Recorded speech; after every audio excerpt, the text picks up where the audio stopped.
So hello everyone. This is Abharya Krishna. Today, my dissertation topic is Rewriting Sita, a feminist reinterpretation of womanhood in Chitra Banerjee Divakaruni's novel The Forest of Enchantment and Amish Tripathi's Sita, Warrior of Mithila. Here is my academic information.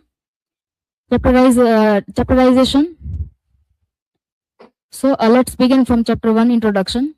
First, background of the study that Ramayana is a foundational mythological narrative that has shaped cultural ideas of morality, duty, and gender roles in Indian society. Traditionally, Sita is portrayed as the ideal woman, symbolizing devotion, sacrifices, purity, and obedience. Rationale of the study is that contemporary writers interpret mythological characters to question patriarchal interpretations of classical texts. Re-examining Sita allow scholars to explore new perspective on womanhood, agency, and identity. I take two primary texts: The Forest of Enchantment by Chitra Banerjee Divakaruni and Sita's Warrior of Mithila by Amish Tripathi.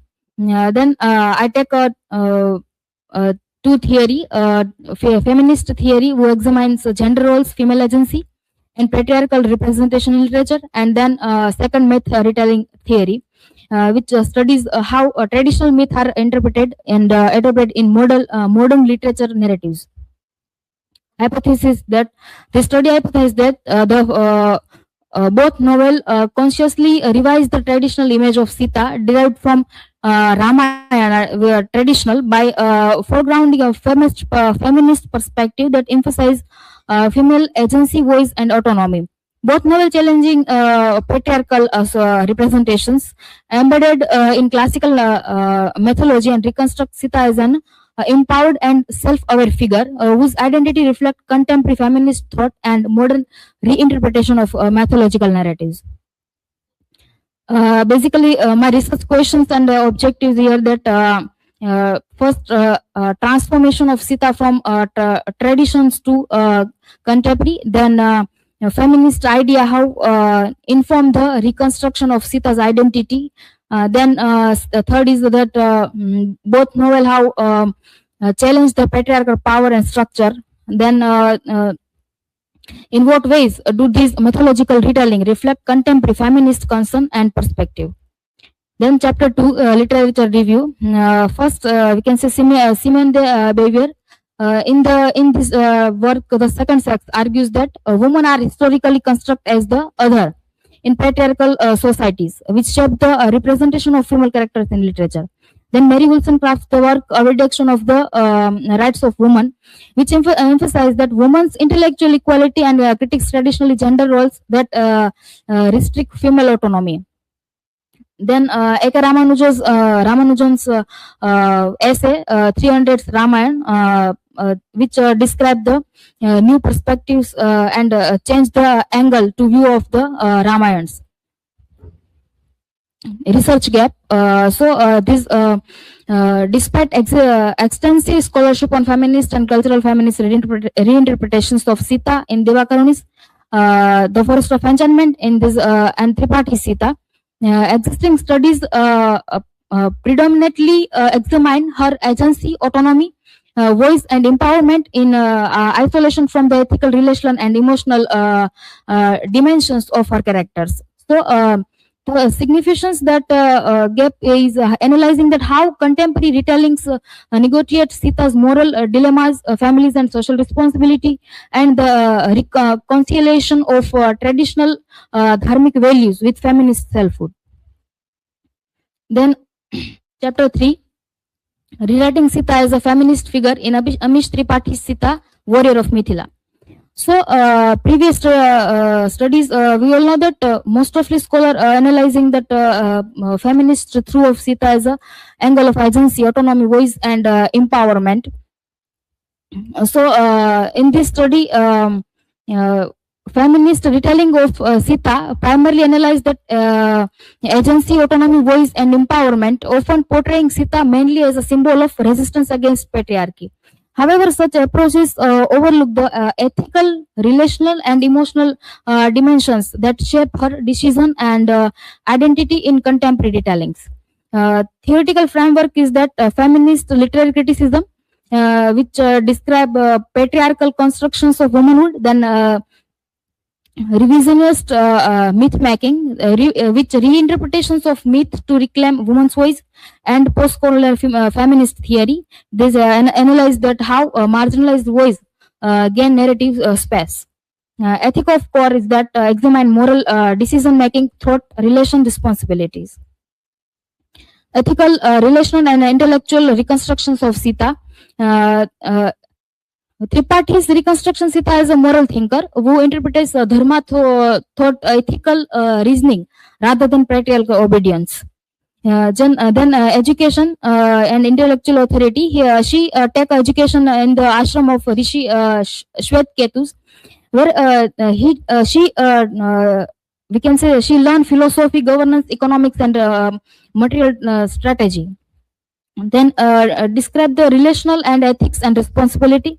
Relational ethics and responsibility, which has toward other and attentiveness to social relationship. Then reclaiming female voice in myth, drawing on Spivak's concept of the subaltern voice. The narrative positions Sita as an active subject who intellectual agency thought strategic decision and political participation rather than remaining a silent figure within Ramayan's narrative. Here the explanations of through the image. In chapter 4, feminist reinterpretations of Sita's ethical agency in Divakaruni's novel The Forest of Enchantment. So in this novel, first Chitra Banerjee rewrite Sita in first person narration. So here she described the two where Sita speak in own story. The novel critiques the patriarchal construction of Pavitrata idol, revealing how traditional narratives shaped feminine virtue through obedience and sacrifices.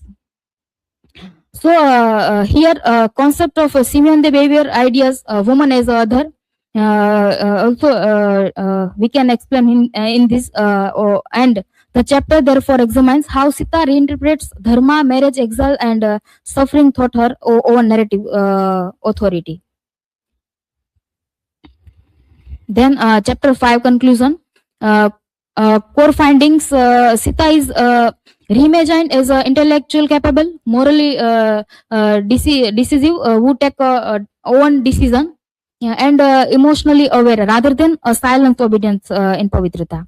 Then in Tripathi's novel, he described Sita as a political leader trained in strategy, governance, and warfare, agency rooted in discipline and rationality. In Divakaruni's novel, she writes first person narrative, as I mentioned that, then introspective, emotionally resilient, agency thought, memory, reflection, and the ethical judgment. The dharma reinterpreted as a space for ethical, relational and cultural grounded decision making, not rigid patriarchal obedience. Then theoretical implications use liberal feminism to describe education, equality, and leadership. Then radical feminism, post-colonial feminism describe cultural specificity, recovery of silence voice. Then ethical of care and relational feminism.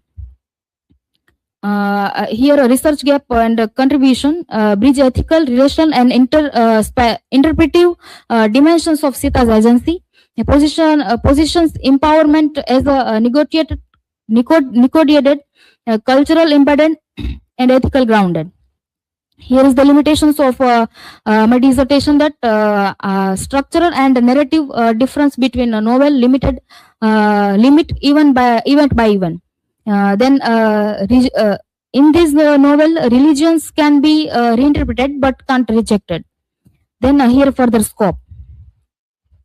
Here is the all image of all content and bibliography.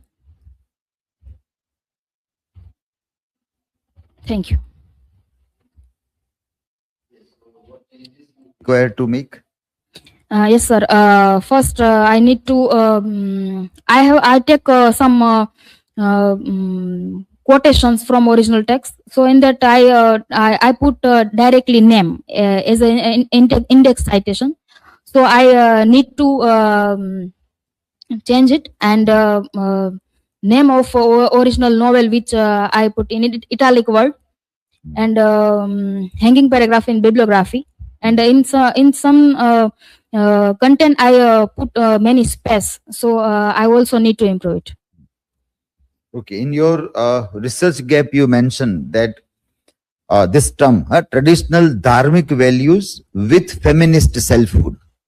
So how are you concluding regarding this particular gap? Yes, sir. Both novels, we can see that Sita is described as a leader, but according to my research gap, Sita walking and we can say maintain both traditionally and we can say contemporary, and we can see that Sita is not totally reject traditional values, dharmic values, and not blindly follow it also. No. Have you reviewed any work where the dharmic people are criticizing Amish Tripathi's Sita? Because it is not dharmic. That's why they have criticized Amish's Sita. Those works, have you reviewed? So if you know what is the attack on these works, considering it not up to the mark of dharmic values of Hinduism, on those ground it is criticized. So then you can interpret. If you know who has criticized, how it is criticized, then you can justify. If you want to take a stance that no, it is not against Hinduism, then you have to make your argument, your case by referring to original Ramayana, Valmiki's Ramayana. You will have to refer to make your point. Yes, sir. I put original Ramayana as in the reference, but I don't some sure quotes about you have to bring from original Ramayana also. Yes, sir. I will to justify. So it will be in Sanskrit language. Yes, and sir, then transcripted in English. Transcript and translate both. Okay, sir. So one original in Sanskrit quotation, then it is transcript in English lipi, and then translated in English language. Okay, and sir. everything is there on the website that we discussed, IIT Kanpur's website. During Digital Humanities, we discussed that. Okay. That you can refer to this website as an original source for Valmiki and its translation also. But that is not cited here.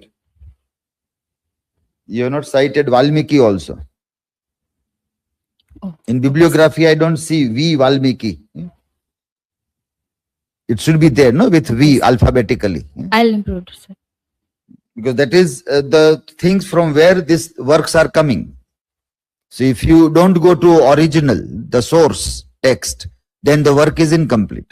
Seminal works are first to be referred, mentioned, reviewed, cited. So the first review, that why we do review, so we go to the original, from where the idea has originated, be it post-colonial idea, feminist idea, or ancient texts. So seminal work we have to review, and then we come down to the latest work. Okay, sir. Okay, next one.